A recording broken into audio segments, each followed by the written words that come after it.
Ontem eu falei um pouquinho sobre a questão do propósito, né? E uma das perguntas que eu fiz para você foi: imagina você chegar ao final da tua vida e descobrir que você não deixou nada de bom para o mundo, não deixou nenhum legado.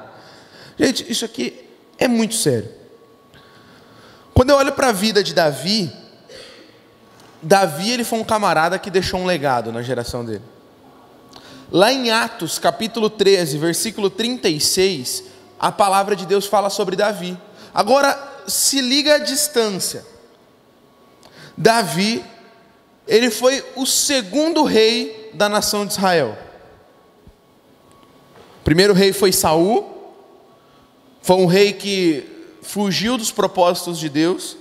Foi um rei que viveu por necessidade, não por propósito.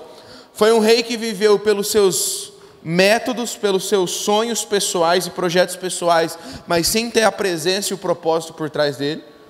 Então Deus fala assim: rejeitei o Saul, não quero mais. Rejeitei o Saul. Samuel, vai lá para a casa de Jessé, vai ungir um menininho lá, ele chama Davi, e daqui a um tempo eu vou levantar ele. Davi, ele é ungido por volta dos seus 15, 16 anos. 15 anos depois, mais ou menos 15 anos depois, ele então assume o reinado. É o segundo rei na história de Israel. Toda a história de Israel se passa, muitos e muitos e muitos anos se passam. Então, a época dos reis sofre uma ramificação desastrosa, né? A nação de Israel se divide em duas nações, não era plano de Deus, e o tempo vai se passando, enfim. Jesus vem, né? Ele vem para os seus o rejeitam. Jesus morre numa cruz para nos salvar. Você conhece toda a história, já é Novo Testamento, já é um novo período da história. A igreja de Jesus começa a existir então nos lares, nas casas, e esse é o contexto de Atos. Ou seja, muito tempo depois de que Davi viveu, em uma pregação dos discípulos, no meio de Atos capítulo 13, esse nomezinho é citado: Davi. Cara, muito tempo depois, as pessoas ainda estavam falando sobre Davi. Só que o mais interessante não é as pessoas estarem falando de Davi. O que eu acho mais interessante é o que as pessoas estavam falando de Davi. Atos capítulo 13, versículo 36, olha só o que estavam falando de Davi. Porque depois que Davi fez a vontade de Deus em sua geração, morreu, foi sepultado com seus antepassados, e o seu corpo apodreceu. Fala comigo: depois que Davi fez a vontade de Deus em sua geração. Isso é forte, né? O que estavam falando de Davi é o seguinte: o Davi só morreu depois que ele cumpriu tudo que ele tinha para fazer na terra. É isso que esse texto está falando. Sabe, aqui no Brasil nós não temos muito esse costume, mas você já deve ter visto em filmes americanos, que quando o camarada morre, no cemitério tem a lápide, né? A plaquinha, e na lápide tem um escrito honrando a memória dele. Aqui no Brasil, pelo menos lá em Araçatuba, eu não vejo muito não. Alguns cemitérios têm aquela plaquinha, tal, alguns mais bonitinhos, mas aqui não tem muito disso. Mas geralmente você vê no filme, né? E tem lá escrito na lápide da pessoa, né? Foi um bom marido, foi uma boa esposa, alguma coisa assim, alguma coisa que marque o que ele fez. E a pergunta que eu queria que você começasse a pensar comigo é uma pergunta que eu tenho feito muito: o que você gostaria que estivesse escrito na tua lápide, ou que as pessoas falassem no dia do teu velório? Não, Giovanni, você está falando de morte aqui, o negócio está ficando meio tenso, né? Estou falando que eu vou morrer. Não, uma coisa a gente tem certeza: um dia eu e você vamos passar dessa para melhor, né? Um dia o Senhor virá nos buscar. Se o Senhor Jesus não vier nos buscar antes, não buscar a igreja antes, um dia eu e você iremos, né, para o paletó de madeira. E aí, o que você gostaria que estivessem falando sobre você no último dia da tua vida? O que a Bíblia fala sobre Davi nos últimos dias dele é que ele cumpriu a vontade de Deus na geração dele. Tudo que ele tinha para fazer, ele fez. Sabe checklist? Sabe quando você vai fazer o checklist do dia? O que eu tenho para fazer hoje? Aí você começa. Hoje eu tenho que estudar isso, eu tenho que fazer isso, eu tenho que... né? Você faz todo o checklist, tudo que você tem que fazer e vai, né? Meu, Davi, ele zerou o checklist divino na terra, meu. Tudo que ele tinha para fazer, ele fez aqui. Ele não ficou fazendo tempo extra e não foi antes do tempo. Ele foi no tempo exato. Tudo que Deus mandou ele fazer, ele fez. E é sobre isso que eu estou pensando, sabe? Porque, gente, ontem eu falei sobre a fome que o povo brasileiro está. E não é só o cristão não, gente. Eu sei que a nossa sociedade tem andado de mal a pior. Eu sei que a galera tem andado por um caminho bem torto. Mas o mundo está clamando por respostas. Toda vez que você olha para alguém fora da igreja e vê essa pessoa transtornada, vê essa pessoa afundada em vícios, afundada em tanta coisa errada, saiba que essa prisão que ela está vivendo, essa questão do cara se jogar de vez no pecado, é um clamor do coração dele por respostas.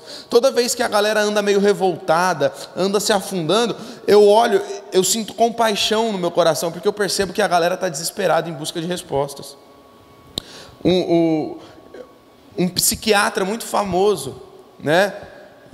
Psicólogo e psiquiatra, ele não é cristão, né? Pelo menos por um tempo da vida dele não foi, o Carl Jung. Ele diz assim: eu não sei o significado e propósito da vida, mas parece para mim que ela foi planejada para alguma coisa. Sabe, é isso que o mundo está clamando. O mundo está tipo assim, meu, eu não sei para que eu existo, mas parece, eu sinto que eu fui criado para alguma coisa. Sabe? É a história do microfone que o Rafa criou ontem. O microfone está desesperado, ele está falando assim, meu, eu estou aqui a minha vida toda martelando, sendo martelo, mas eu sinto que eu fui criado para outra coisa, eu não estou conseguindo me preencher, eu estou sentindo vazio, eu estou sentindo que parece que eu fui criado para algo a mais. Sabe, o mundo está clamando por respostas. A galera por aí está clamando por respostas, a galera está tipo assim, meu, e aí? Para que eu fui criado? O que eu tenho que fazer? Porque o pior da existência, como eu falei ontem, não é a morte, é viver uma vida sem ter um propósito para viver. E é isso que está deixando a galera que não tem esse conhecimento que nós temos aqui, doida. Porque a galera está procurando alguma razão para existir. E aí a galera vai para os horóscopos da vida, para os tarô, né? Eu acho que nunca houve um tempo como o nosso, onde está tão forte a questão dessa questão do esotérico, né? Dos horóscopos, do misticismo, do sobrenatural. Todo mundo quer um contato com o sobrenatural, né? Todo mundo quer um contato com algo além do físico aqui, além do natural. A cada ano no cinema aumenta vertiginosamente o índice de filmes de terror. Sabia disso? Porque a galera quer um contato com um negócio sobrenatural. A galera está ligada que está cada vez mais ligado ao mundo, que o nosso mundo físico aqui é uma parte só do que existe. A galera está ligada que existe algo a mais. A galera está ligada que existe um sobrenatural. A galera está ligada que existe algo a mais. Então a galera está buscando em tudo, meu. Então hoje tem internet, a galera vai buscar o horóscopo chinês, o horóscopo sei lá do que, o negócio do não sei o que. E a galera vai, meu. A galera vai nessa vibe, porque eles estão correndo atrás de respostas. Eles estão correndo atrás de entender qual é o propósito deles. Agora, pensando um pouquinho sobre isso, se o pessoal que está fora daqui está buscando por respostas, aqui tem uma outra galera em outra vibe, porque se lá eles buscam resposta, aqui tem uma galera que é a resposta para eles. Você é a resposta para essa geração. Agora, como que você vai ser resposta para essa geração, se você mesmo muitas vezes está perdido dentro das respostas, das perguntas que eles estão fazendo? Você consegue entender? Então é isso que Deus tem me falado muito, Giovanni. Se você não tiver muito convicto do teu propósito, se você não tiver com o teu propósito muito bem estabelecido, Se você não tiver com as suas perguntas respondidas, que dirá você vai conseguir responder a pergunta dos outros? Você consegue entender? Então por isso que eu e você precisamos ter muito claro no nosso coração o nosso propósito e o nosso checklist divino. O que nós temos que fazer na terra antes do Senhor Jesus nos levar? Qual é a nossa missão aqui até que eu precise ir? Sabe? Como eu disse ontem, nós não fomos criados simplesmente para assistir o que Deus está fazendo. Eu e você somos chamados para sermos protagonistas dessa história. Eu e você somos chamados por Deus para escrever a história. Fala assim, eu fui chamado para escrever a história. A gente tem que ter menos mimimi, né? A gente vem de uma geração muito mimimi, tipo, porque eu não sou bom, porque eu não consigo, porque eu sou dodóizinho, porque eu sou o pior, sabe? É aquele pensamento, nossa, pode vir alguma coisa boa de Tupã, né? Pode vir alguma coisa boa de Araçatuba. Principalmente nós aqui que estamos mais para o interior, né? Interior, porta, né? Eu sou do interior também, sou aqui de Araçatuba.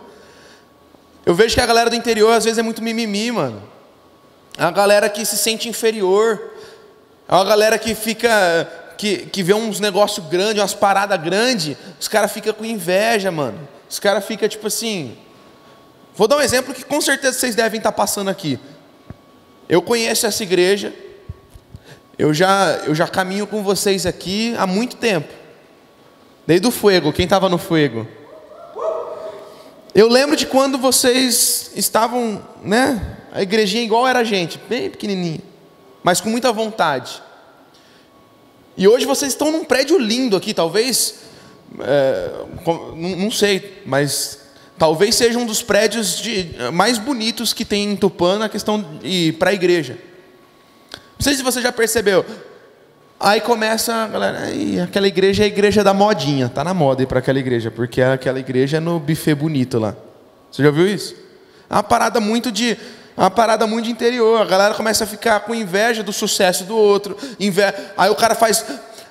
O que acontece? A galera faz tudo com excelência, né? Que nem aqui vocês fazem tudo com excelência, tudo muito bonito, tudo muito top. Essa excelência, em vez de abençoar as pessoas, tem gente que começa a se sentir ofendido com a tua excelência. Você já viu isso?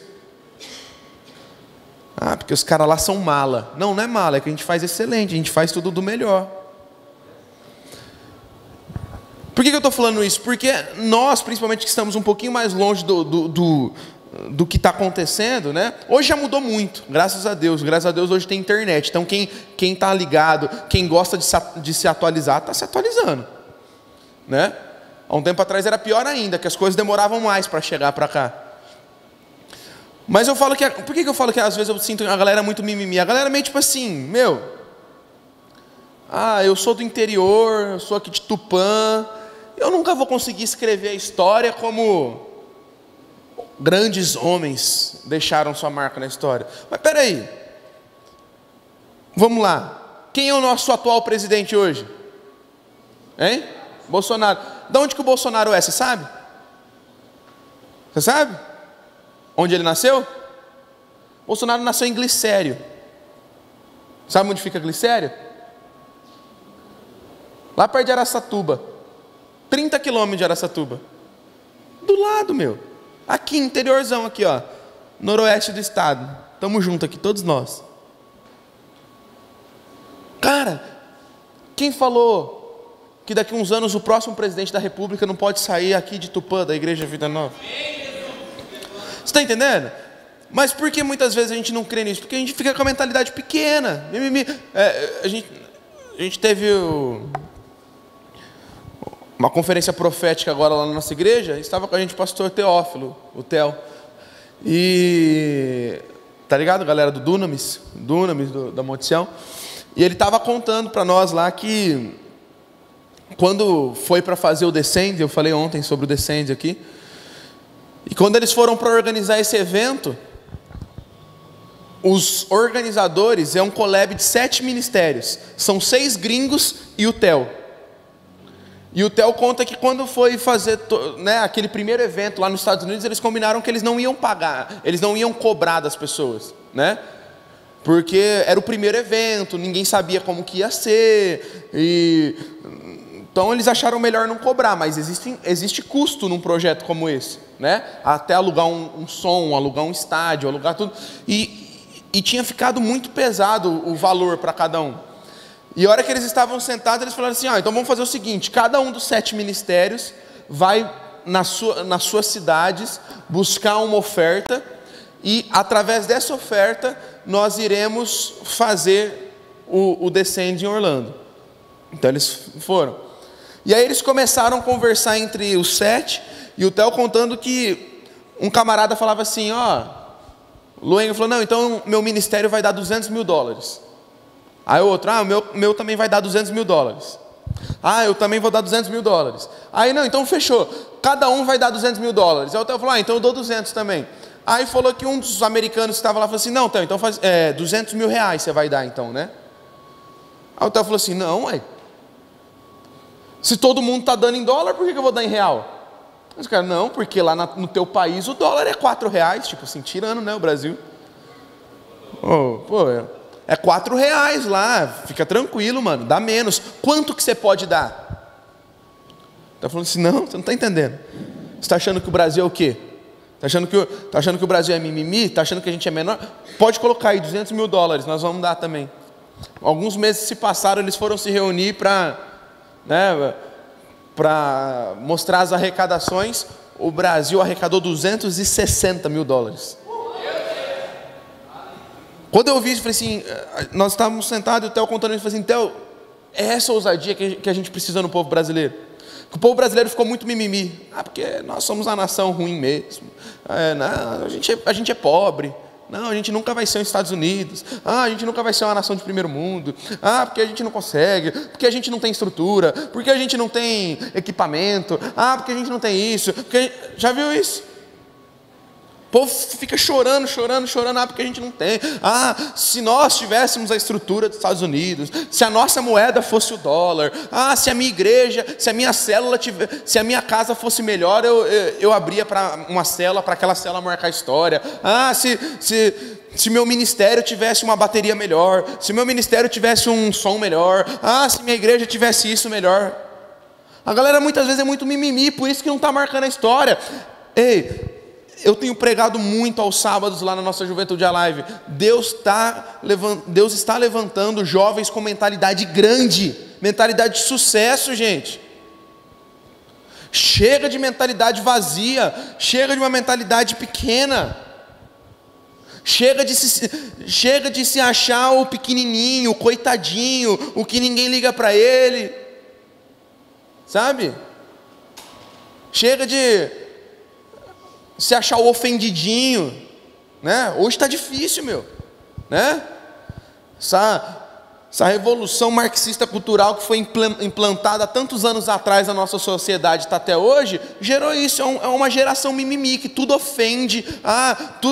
Não, cuidado, você tem que ser politicamente correto. Você falar isso aí, você vai ofender as pessoas. O povo fica se sentindo baixo, pequenininho, coitadinho. Ei, você é filho do rei, você faz parte da realeza de Deus, você foi chamado para grandes coisas, você foi chamado para escrever a história, você não foi chamado para passar a tua vida na terra sendo um coitadinho. Você foi chamado para ser um agente de Deus nessa terra. Você é resposta para essa geração. Você nasceu para escrever a história. Amém? Glória a Deus. Getúlio Vargas, ex-presidente do Brasil, quando ele foi morrer, ele disse: eu saio da vida para entrar na história. Isso é uma mentalidade de alguém que sonha grande. Eu quero sair dessa vida para entrar na história. Eu quero que as pessoas falem sobre mim. Sabe, eu quero que as pessoas saibam o que eu fiz. Sabe, Oscar Wilde disse: todos sabem fazer a história, mas só os grandes sabem escrevê-la. Forte isso, né? Fazer história todo mundo sabe, mas escrever ela, só os grandes sabem. Porque quem tem mente pequena só faz parte da história. Entendeu? Quem tem mente pequena só faz parte da história. É por isso que nós, como igreja, temos um chamado muito além do que um assistencialismo dentro da cidade. Nós vivemos de uma cultura no Brasil que foi muito acostumada com o assistencialismo demorado. Sabe o que é assistencialismo? É os bolsa, né? Bolsa isso, bolsa aquilo, e ganha dinheiro do governo, e tira dinheiro do governo, e ganha isso. Deixa eu te falar, eu não tenho nada contra o assistencialismo. Lá em Araçatuba, nós temos uma ação social, que é a maior ação, uma das maiores ações sociais do Estado. Nós temos selo do Itaú Unicef, nós temos vários selos de certificação. Eu não tenho nada contra o assistencialismo, eu tenho algo contra o assistencialismo demorado, porque o assistencialismo demorado não gera discípulo, gera parasita, gera mente pequena. Deus te chama sim para dar de comer para aquele que está necessitado. Se eu vejo que o meu mano aqui está necessitado, eu vou dar de comer para ele, eu vou abençoar a vida dele, mas eu não vou parar por aí. Eu vou chamar ele, eu vou ensinar para daqui uns dias ele não está dependendo de uma cesta básica, ele está dando cesta básica para os outros. Isso é mentalidade grande. Aqueles que têm mentalidade pequena participam da história, dá uma cesta básica, olha como meu projeto social é bonito, olha como eu cuido dos pobres, olha como que eu defendo uma divisão igualitária dos recursos, olha como eu sou bom. Isso é mente pequena. A mente grande ensina o cara a ser um grande empreendedor e impulsiona ele para daqui a pouco ele estar abençoando outros que precisam, e assim nós vamos gerando uma sociedade de mente grande. Você está entendendo? É isso que nós queremos chegar. Isso é escrever a história. Isso é não só participar da história, mas escrever ela. Mais me chama a atenção na vida de Davi essa frase: fez a vontade de Deus em sua geração. Fala, eu quero fazer a vontade de Deus na minha geração. Sabe, lá em Hebreus capítulo 11, não precisa abrir não, eu tenho uma lista dos heróis da fé, né? Com certeza, se você frequenta uma igreja evangélica há mais de um ano, você já ouviu a lista dos heróis da fé de Hebreus. E Hebreus ainda fala o seguinte, que o mundo não foi digno desses camaradas aqui. Esses caras escreveram a história, né? Fala sobre Abel, fala sobre Enoque, Noé, Abraão, Isaac, Jacó, José, Moisés, Raabe, Gideão, Baraque, Sansão, Jafté, Davi, Samuel, João Batista. Todos esses homens que eu citei aqui foram homens que marcaram a história. Você já ouviu falar sobre algum desses homens? Quem aqui já ouviu? Levanta a mão aí só para eu ter uma ideia. Então a gente está em casa. Então hoje eu quero desconstruir algo na tua cabeça. Vamos lá? Porque às vezes você já ouviu falar muito desses camaradas. Se você é um cara que gosta de estudar avivamento, você já ouviu sobre Jonathan Edwards, John Wesley, William Seymour, George Whitefield, Charles Spurgeon, Billy Graham? Talvez você já ouviu falar muito desses camaradas. Mas o problema da igreja foi se fechar dentro dela mesma. Sabe por que a política da nossa nação estava num estado tão decadente?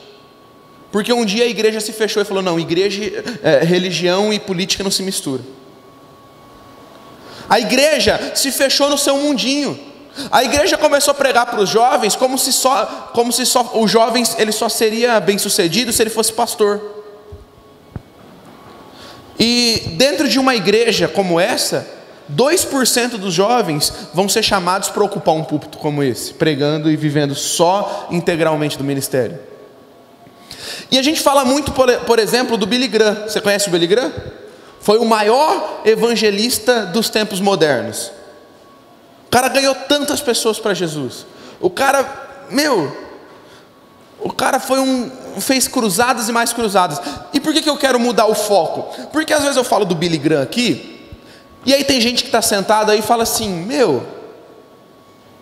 mas eu não sinto que eu tenho que pregar em púlpito, em estádio. Então, como que eu vou marcar a história se eu nunca vou ser um Billy Graham?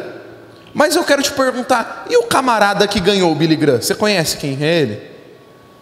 Você sabe quem que é o cara que ganhou o Billy Graham e botou fogo nele? Sabe quem que é? Alguém que sabe? Nem eu. Nem eu. Mas esse camarada marcou a história, mano. Esse camarada marcou a história. Ele pode não ter sido o maior pregador e nem, talvez ele nem seja um pregador. Talvez ele nem foi um pregador. Não sei, não conheço. Mas aquele camarada, ele foi usado para alinhar o propósito de um jovem que se tornou o maior evangelista de todos os tempos modernos. Forte isso, né? Então eu quero pensar com você fora dessas quatro paredes. Eu quero pensar hoje com você sobre algumas coisas, sabe? O Henry Ford, criador da Ford, quem tem um Ford hoje aí, né? A única história que vale alguma coisa é a história que fazemos hoje. Se existe uma história que você pode contar bem, se existe uma história que você pode continuar contando, se tem uma história que vale a pena, é o que você vive hoje. E eu quero te impulsionar para fazer alguma coisa hoje, amém? Então, eu queria citar alguns nomes com você aqui. Você está comigo? Presta atenção. Cara, Albert Einstein. Talvez não é um cara que você está acostumado a ouvir de cima de um púlpito como esse. Mas quem aqui conhece o Albert Einstein? Uma das mentes mais brilhantes da história. Edson Arantes do Nascimento, alguém conhece esse camarada? Deixa eu ajudar você. Pelé. Conhece esse camarada aí, o Pelé? Alguém conhece? Talvez você não ouviu numa pregação explosiva falar sobre o Pelé, mas talvez tem jovens que estão dentro dessa igreja que amam jogar futebol e às vezes tem gente que olha para eles e fala assim: nossa, que mundano, em vez de ser um pastor, um avivalista. Por que esse camarada não pode ser um avivalista no meio do campo e deixar um legado como o Pelé deixou, de um grande ícone dentro da história do futebol? Ayrton Senna, já ouviu falar desse camarada? Eu não conheci, não tive o privilégio de assistir nenhuma corrida dele. Ele morreu antes de eu nascer. Mas qualquer documentário que você pega na TV, você fica maravilhado. E todo mundo que eu converso, que teve a oportunidade de ver aquele camarada correndo, os olhos chegam a brilhar de falar desse camarada, Ayrton Senna. Da Vinci, conhece Da Vinci? Um dos grandes pintores da história, um dos grandes artistas da história. Isaac Newton descobriu leis físicas que até hoje você estuda na escola. Alexander Fleming, conhece esse camarada? O pessoal da medicina de plantão vai conhecer. Ele descobriu a penicilina, substância que depois virou, o primeiro antibiótico da história. Hoje você não toma antibiótico quando as coisas estão apertadas para você? Né? Quando a coisa aperta, você não vai lá tomar um antibiótico? Fica 7 dias tomando? Então, foi esse camarada que se propôs a descobrir aquilo que deu origem ao primeiro antibiótico da história. E até hoje o nome dele está escrito na história. E tantos outros que eu poderia falar aí. Agora, eu quero dar para você, e aí eu vou terminar dando essas duas chaves. E aí eu já vou chamar o Felipe e o Rafa para vir para cá, na hora que eu acabar essas duas chaves. Para você fazer parte dessa galera, para você entender o teu propósito e marcar essa geração e escrever a história, ontem eu falei sobre você ter o teu propósito bem definido, amém? Mas eu não falei como, e hoje eu quero fechar isso mostrando como. Para começar, você tem que entender duas chaves para você ter um propósito. Tem gente que fala assim: como que eu sei meu propósito? Duas chaves. Está preparado? Vira para a pessoa que está ao teu lado e fala assim: está preparado? Fala, é duas chaves só, é rapidão, não vai nem doer. Primeira chave, para você anotar no teu coração: identidade. Fala comigo, identidade. Quem aqui já pulou genealogia da Bíblia quando você estava lendo? Pula não, irmão, tem coisa boa. Olha só, Gênesis 5:28. No meio de uma genealogia, do nada, meu.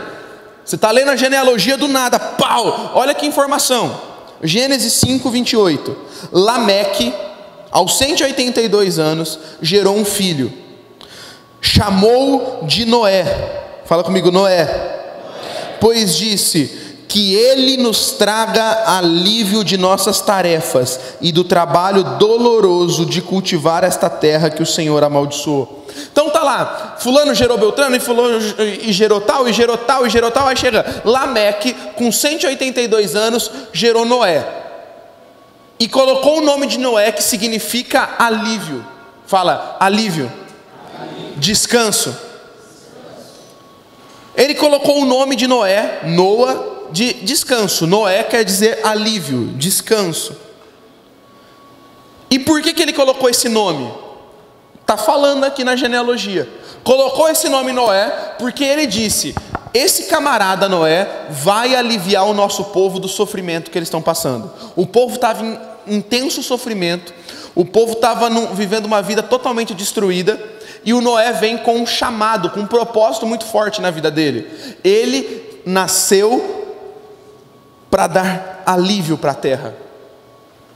Alívio para a terra. A terra estava amaldiçoada com muita coisa errada. A nossa terra precisava de alívio. Nossa, que alívio, né, Giovanni? Foi um alívio que matou todo mundo. Era isso que estava precisando na época, era matar todo mundo. Era esse o alívio que a terra precisava. E o Noé foi chamado para trazer alívio. Agora, olha que forte isso. O pai de Noé foi um pai muito sábio, porque ele falou assim: já sei, meu filho vai ter um propósito, mas para ele entender o propósito dele, ele precisa saber a identidade dele, quem ele é. Então o nome dele vai ser aquele que traz alívio. Então toda vez que ele lembrar do nome dele, ele vai saber que ele foi chamado para trazer alívio para a terra. Está conseguindo entender? Talvez a pior coisa que hoje nossa geração viva é falta de identidade. A nossa geração hoje está sofrendo muito com falta de identidade. Os nossos jovens não têm mais identidade, não têm mais paternidade, não sabem mais para o que foram criados, qual é a missão deles, sabe? A galera está em crise de identidade, a galera está tentando de todas as formas aí ser quem elas não são. Eu fui estudar um pouquinho sobre a história do Ayrton Senna. Acabei de falar aqui que foi um cara que marcou a história. É ou não é? O camarada morreu precocemente. O camarada não viveu na plenitude o tanto de anos que ele poderia correr. Tem piloto aí que corre 10, 11, 12 anos. Ele não correu tudo isso. E até hoje, quando se lembra de automobilismo, se lembra dele. Ele marcou a história. Agora olha só que interessante. Diz a história que Ayrton Senna, ele era filho de um empresário, né? O senhor Milton. E aos 4 anos de idade, o senhor Milton, pai do Ayrton Senna, ele construiu um carrinho, né? Um kart com um cortador de grama. O senhor Milton pegou uma máquina de cortar grama e construiu um kart para o Ayrton Senna. E fala que esse menino de apenas 4 anos começou a correr no sítio da família. E a habilidade do garoto na condução do novo brinquedo era tão grande, mas tão grande, que aquilo assustava a sua família. Só que uma parte da biografia do Ayrton Senna me chamou a atenção. Olha isso aqui. Aos 9 anos, ele já conduzia jipes pelas estradas precárias dentro das propriedades rurais do pai.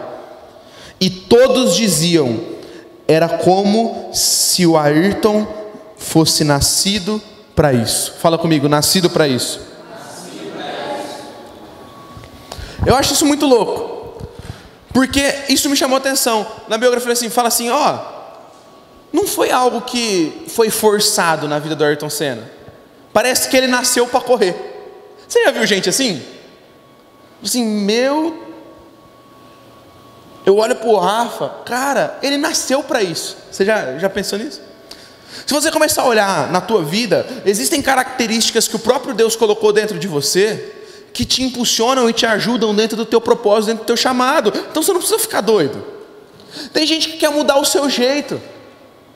Tem gente que é mais tímido, e aí fala assim: não, eu preciso ser como aquele cara que é totalmente explosivo, que é totalmente, né? Aquele cara que é popular, eu preciso ser esse cara. E não, meu, quem falou que você precisa ser esse cara? Você pode vencer a tua timidez, mas permanecendo com as tuas características. Eu sou um camarada muito tímido, muito tímido. Eu aprendi a vencer minha timidez. Eu aprendi que a timidez não me domina, mas eu ainda sou extremamente tímido. Quando eu não vencia a minha timidez, eu me prejudicava. Para você ter uma ideia dos meus, da minha infância, dos meus 9, 10 anos, até os meus 12, 13 anos, eu tinha vergonha de conversar com o meu pai e com a minha mãe. Eu tinha muita vergonha, eu era aquele garoto muito introvertido, muito fechado para mim, e até hoje eu sou muito tímido.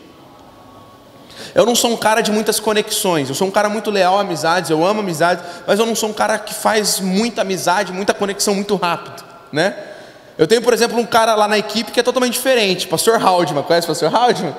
Pastor Haldman é o cara que ele faz amizade com todo mundo, ele grita, ele chega, ele abraça, e beija, não sei o que, né? O Haldman é aquele jeito. O Haldman foi para a Coreia agora, eu fiz uma chamada de vídeo com ele. O Haldman não fala inglês, não fala coreano, não fala nada. A hora que eu vejo ele na chamada de vídeo, ele está abraçado com o coreano, assim, fez uma amizade com o coreano, e o coreano não fala brasileiro também, português. Eu nem sei como que ele está se comunicando com o cara, meu. Mas o Haldman é assim. Ele é extrovertido, ele é dos contatos, ele é da conexão. Pastor Lucas Donha, esteve aqui com vocês na conferência de adoração. Pastor Lucas Donha é um amigo muito especial, um camarada parceiro mesmo, um irmão para mim.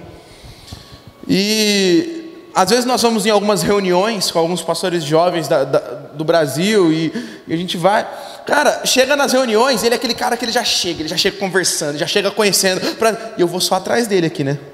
Não, vamos lá, onde você for, eu estou aqui. E eu vou tentando, né, vencer minha timidez, conversar com um, conversar com outro. E eu tenho que sempre, sabe, lutar. Agora, eu venci a minha timidez para que aquilo não me prendesse. Agora, eu nunca vou ser e nunca vou cobrar de mim que eu seja um pastor Haldman e um pastor Lucas. O pastor Haldman já veio aqui, não veio? Você já percebeu que o meu jeito de pregar é totalmente diferente do dele. Né? O Haldman levanta a cadeira, pula, grita. Meu, se eu começar a querer pregar assim, eu vou estar querendo ser alguém que eu não sou. Eu vou estar querendo fluir debaixo de uma identidade que eu não sou. E eu não preciso copiar ninguém, eu preciso ser eu. Você está entendendo? Você precisa ser muito bem resolvido com a tua identidade. Você não precisa ser ninguém. Porque Deus usa várias personalidades. Para você ter uma ideia, lá na nossa igreja nós temos 7 cultos por domingo. 2 no nosso campus centro, 5 no nosso campus Bela Vista. Todos os cultos são a mesma mensagem. Teve culto, já teve domingo, nesses 7 cultos, a mesma mensagem. Um culto prega o pastor Marcelo, outro prega o pastor Lucas, outro prega o pastor Fabrício, outro prega o pastor Haldman, outro prega eu. 5 pessoas com características totalmente distintas. 5 pessoas com um jeito de pregar totalmente diferente um do outro.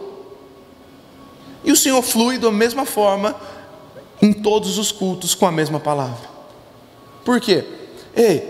Deus Ele quer te usar de acordo com a tua própria personalidade. Aquilo que você já fazia bem sem andar com Deus, você vai fazer melhor ainda andando com Ele. Eu vejo empresários lá na nossa igreja que eram muito bem sucedidos já sem Jesus. Depois que eles recebem Jesus, eles são melhores ainda na área dos empresários, na área dos negócios. Eu vejo vendedores que eram muito bons, que se destacavam, e quando entram para a igreja se tornam grandes evangelistas, porque sabem falar, sabem conversar, sabem convencer. Você consegue entender? Deus vai te usar dentro da tua identidade, dentro da tua personalidade. Então você não precisa querer ser ninguém, porque a sociedade tem imposto algumas coisas sobre nós. Esse estilo de vida que a galera tá vivendo, sabe? Os blogueiros, os youtubers, a galera quer ficar igual o youtuber X, a galera quer ficar que nem o blogueiro tal. Porque o camarada lá tem 200 mil seguidores no Instagram, então eu tenho que ser que nem ele para eu ser popular. Ei, você não precisa ser igual a ninguém, você tem que ser o que Deus te chamou para ser e acabou, ponto final.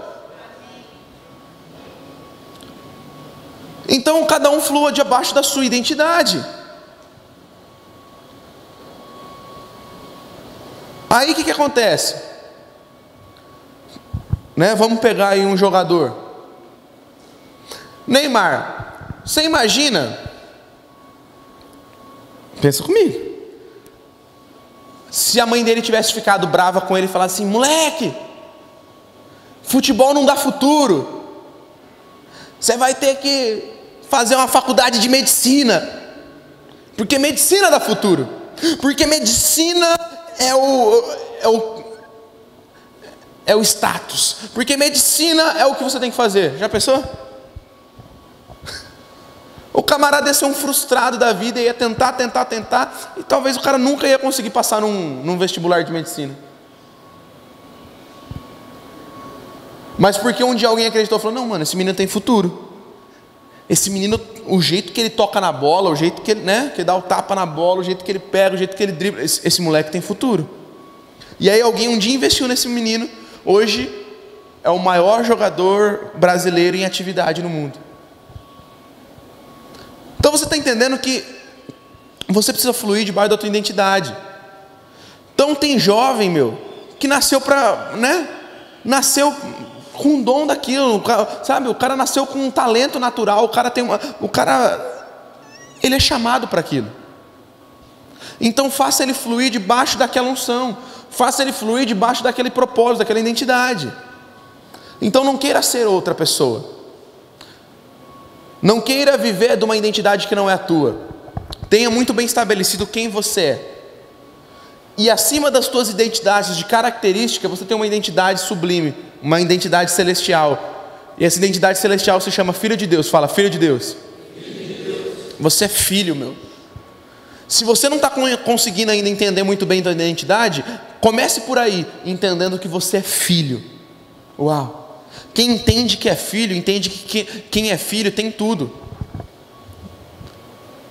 Você que é filho, lá na tua casa, você pede para o teu pai para abrir a geladeira? Você pede para o teu pai para deitar na tua cama? Você pede para o teu pai para tomar um banho? Não pede, porque você é filho. Tudo que teu pai é teu.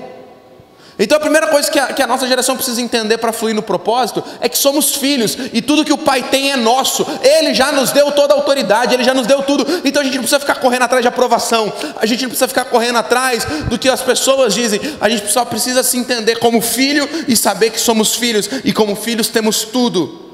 Ele já nos deu tudo. Somos filhos, não precisamos de mais nada. Sabe, a Bíblia fala que se somos filhos, somos herdeiros. Herdeiros de Deus, co-herdeiros com Cristo. E se participamos do sofrimento, participaremos também da glória de Deus. Amém? Quando Jesus ele é batizado, quando ele começa a ir para o seu propósito, a primeira coisa que acontece é o Espírito de Deus, como uma forma de pomba, vem sobre ele no batismo, e ele ouve uma voz do céu dizendo: esse é meu filho amado. A identidade que é colocada em Jesus faz ele ser impulsionado para o propósito dele aqui na terra. Quando você entende a tua identidade de filho, você é impulsionado para o teu propósito aqui nessa terra. Amém? Qual que é a primeira chave? Identidade. Segunda chave, anota aí. Segunda chave, vocação. Fala comigo, vocação. O dicionário fala que vocação é uma disposição natural e espontânea que orienta uma pessoa no sentido de uma atividade, função, profissão, propensão, tendência, qualquer aptidão ou gosto natural, pendor ou talento. Olha só que legal. Diz a história do Albert Einstein. Tá aí junto comigo no Albert Einstein? A molecada não gosta muito não, eu não gostava não. Quem gosta de física, problema é teu. Diz a história que o Albert Einstein, no final do verão de 1895, Ele tinha 16 anos. E ele realizou vestibulares para admissão na Escola Politécnica Federal da Suíça, que é a ETH Zurique. Essa escola existe até hoje. E acredite, gente, o grande gênio da história foi reprovado no primeiro vestibular que ele fez. O Albert Einstein não passou no primeiro vestibular. Mas por conta das disciplinas de humanas, o camarada era das exatas, e ele foi tentar prestar o vestibular, errou feio as matérias humanas e foi reprovado. Porém, duas justificativas a seu favor. Ele era 2 anos mais novo do que a idade regulamentar para fazer os exames. E a nota que ele tirou em matemática e física impressionou tanto a banca, que eles falaram: nós vamos deixar você entrar mesmo sem ter passado no vestibular. Ele entrou, fez a escola, conseguiu ingressar na faculdade e se tornou uma das mentes mais brilhantes de todo o tempo, se destacando com fórmulas físicas como E igual mc². Gente, isso aqui me chamou a atenção, de verdade. Olha só, Benjamin Franklin disse que aquele que tem uma profissão tem um bem, aquele que tem uma vocação tem um cargo de proveito e honra. Vou repetir de novo. Aquele que tem uma profissão tem um bem. Quem é? Eu sou profissional, eu tenho uma profissão, eu tenho que ir lá que eu tenho que ganhar dinheiro. Esse tem um bem, você vai ter até dinheiro. Mas aquele que tem uma vocação, ele sabe que ele tem que estar lá, ele tem um cargo de proveito e honra, ele ama estar lá. Sabe, Atos 17:26 diz que Deus determinou os tempos e lugares exatos em que deveríamos habitar. Você está morando em Tupã, nesse tempo, neste momento, é plano de Deus. Deus estabeleceu os lugares e os tempos exatos onde você deveria habitar. O que eu quero dizer com isso? Olha só que interessante. O Albert Einstein foi reprovado. Por quê?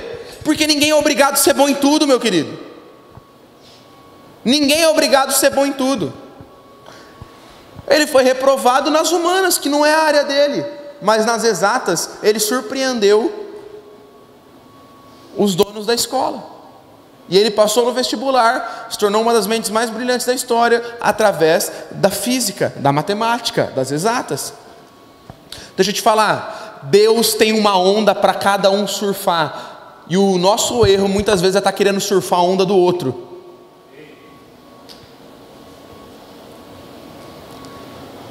Se um primeiro erro é você querer se comparar, que aí é questão de identidade, um segundo erro é, além de comparar, você querer surfar a onda do outro, querer fazer o que o outro faz. Identidade é quando você só cai no erro da comparação. Esse é o erro de identidade. Erro de vocação é quando, além de se comparar, você quer tomar o lugar dele e fazer o que é para ele fazer. Cada um na sua, meu. Cada um na sua. Quando eu vejo uma galera lá na igreja, como o Felipe é o caso aqui, a Vitória, que é uma outra menina muito estudiosa lá da igreja, que passaram em medicina, meu coração se alegra, porque eu me conheço, eu nunca teria uma vocação para estudar medicina. Eu não gosto de assistir filme que tem sangue, me dá agonia, eu não tenho essa vocação. Minha vocação é outra, meu chamado é outro, mas ele tem, graças a Deus por isso, e por isso que vamos ter excelentes médicos na nossa nação. Tem outros dentro da nossa igreja que optaram pela vocação na área jurídica, e são muito bons nisso, leem muito, se dedicam muito, amam muito essa área, e estão crescendo, estão se tornando os melhores. Agora é a questão, surfe a tua onda, ande de acordo com a tua vocação, mas qualquer que seja a tua vocação, seja o melhor dela. Isso é fato, seja o melhor. Felipe lembra que eu falei para ele, quando ele passou eu dei parabéns, fiz o texto para eles, só que eu falei para ele e para a Vitória, que estavam entrando na faculdade de medicina, eu falei sim, sejam os melhores lá dentro, tirem as melhores notas, surpreendam os teus professores lá dentro, seja excelente dentro da tua vocação. Deus nunca vai cobrar tua excelência em áreas que você não é bom. né? Isso também não é desculpa para você ser relaxado. Aquilo que você não é bom e tem que fazer, faça pelo menos o básico. Mas naquilo que Deus te chamou para fazer, seja muito excelente, né? Então, se talvez na tua escola o teu forte não é exatas, teu forte é humanas, nas exatas não seja relaxado. Pelo menos passe de ano, pelo menos faça a tua obrigação. Mas nas exatas, nas humanas, que é a tua área, seja o melhor. Seja o melhor. Você está entendendo? É vocação, gente. É vocação, é entender para que você foi chamado. Tem gente tentando surfar a onda dos outros. Ah, eu quero fazer medicina. Por que você quer fazer medicina? Ah, porque dá status, né? É bonito falar que passei em medicina. Ah, eu quero fazer direito. Por que você quer fazer direito? Ah, porque todo mundo está fazendo direito, para passar num concurso público. Irmão, tenho nada contra concurso público não, tá? Desde que você tenha um propósito dentro da onde você quer passar. Agora deixa eu te falar.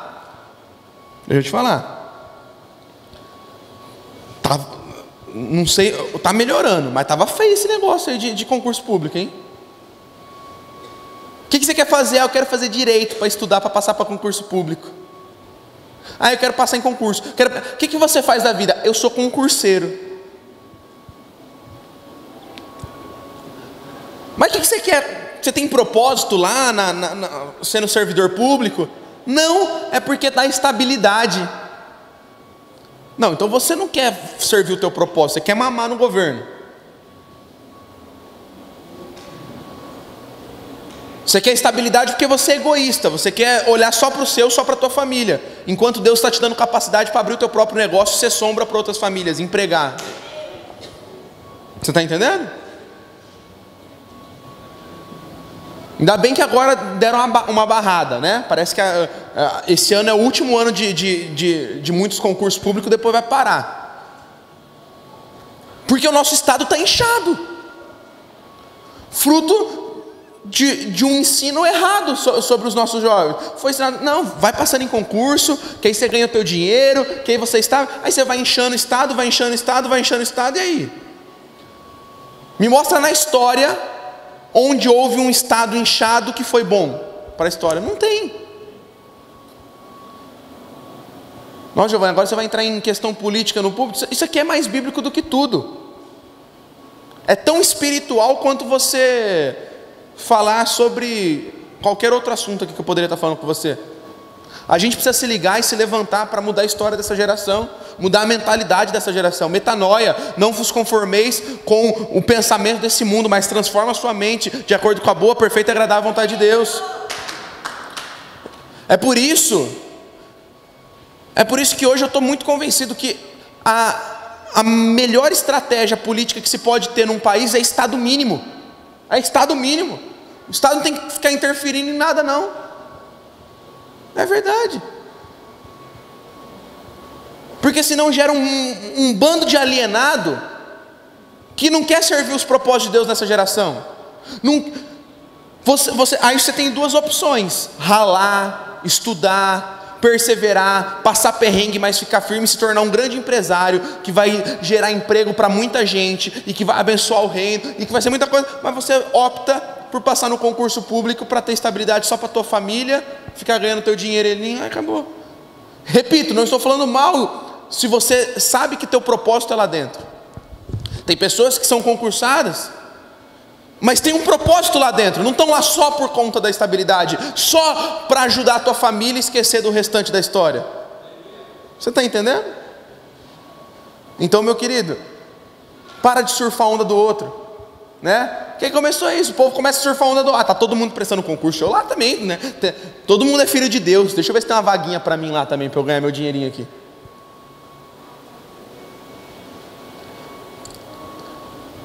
Porque a nossa sociedade anda muito no modismo. Então se todo mundo está fazendo, eu tenho que fazer também. Já viu isso? E quem falou que é para você fazer aquilo lá? Isso dentro das igrejas. Tem muita igreja tentando copiar o que a outra igreja faz. Quem diz que Deus quer que a tua igreja viva o que a outra igreja está vivendo? Deus tem uma revelação específica para cada povo. A revelação que Deus traz para Tupã é diferente da que Deus leva para Araçatuba, que é diferente da que Deus leva para São José, para Marília e para tantas outras. Você pode se inspirar, isso é uma coisa. Agora, ficar copiando é outra. Surfe a tua onda. Deus tem uma onda para você, surfe ela. Sabe, nossa sociedade, basicamente, ela é dividida em 7 montes. Fala comigo, 7 montes. Primeiro, família. Fala comigo, família. Segundo, religião. Educação. Governo. Mídia. Artes. E economia. São basicamente 7 montes que a nossa sociedade é dividida. E esses 7 montes, eles regem e fazem com que a nossa sociedade seja organizada e ela se desenvolva. São basicamente 7 montes. Agora pensa comigo. Existem estudos que dizem que 10% de uma população regem os outros 90%. 10% de influência ditam o ritmo com que os outros 90% vão viver. Então, se dentro da nossa área de atuação nós formos parte desses 10% que vão influenciar, com certeza nós vamos conseguir mudar a realidade na área onde estamos inseridos. Então Deus está chamando pessoas para a família, para a religião, para a educação, para o governo, para a mídia. Deus está chamando pessoas com uma vocação específica para cada um dos 7 montes. Para que dentro desses 7 montes possamos fazer parte, não dos que são influenciados, mas dos que são influência. E através de nós, essa influência possa repercutir e nós possamos ditar um ritmo para a nossa sociedade viver. Amém? É para isso que a igreja é chamada. A igreja não é chamada para se amoldar aos padrões do mundo, mas é chamada para ter uma mente transformada e renovada. E através da nossa mente transformada e renovada, nós vamos então transformar quem está à nossa volta. Guarda isso no teu coração. Para que área para qual dessas 7 esferas você foi chamado? Para qual desses 7 montes é o teu propósito? Dentro disso, flua, viva, abrace, mergulhe e viva o que Deus tem para a tua vida. Amém?